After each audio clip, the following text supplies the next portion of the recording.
Today I'm working on a 3 Series and making a quick video just talking about something I see pretty often.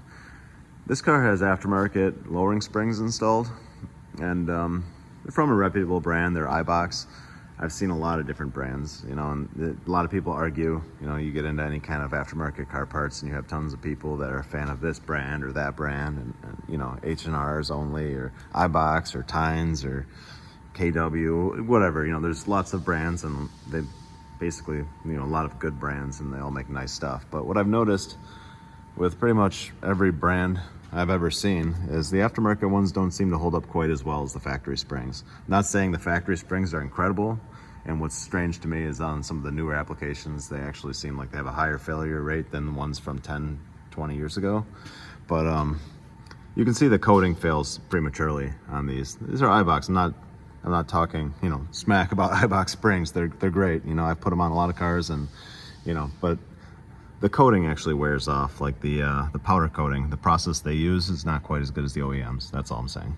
So one way to avoid this from happening is to oil coat, or oil coating is great, but if it gets on these boots, they start to break down, and it's not the best for the shock.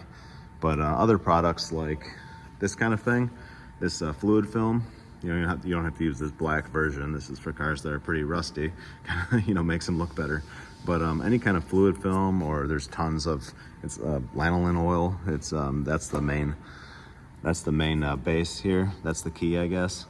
And it doesn't break down rubber things, and it forms a layer of protection, and it stops this from happening. Once rust starts to form, it just grows. It gets underneath the powder coating. I don't know how it starts. Maybe it gets a stone chip. Maybe sometimes when they're installed, you'll nick the powder coating with the actual clamps to compress them. You know, lots of things can happen, but over time, this gets compromised. Water gets underneath it. It starts to rust, starts to pull off the powder coating, and then you have a spring that fails prematurely. So you want to make sure you keep those coated. This is even more important with coilover suspension. I have some coilovers on my Audi, and whenever I have that in the shop, I spray the shocks down, and they have threaded collars, and the threaded collars, especially in northern climates like where I am, they rust real bad, and you can no longer adjust them. So you have a fixed ride height with a coilover adjustable shock, basically, is what you end up with. Pretty much every car that comes in, that a guy drives it all year long, and he's got coilovers and they're more than a couple years old, it's near impossible to get these things to adjust. So spraying them with oil, you know, every oil change, or spraying them with product like this actually works much better. It stays on better, you know, it has better, and it's better for the all the rubber components.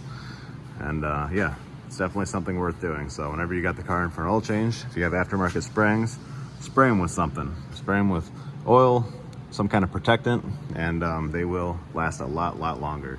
So that's all. Thanks for watching.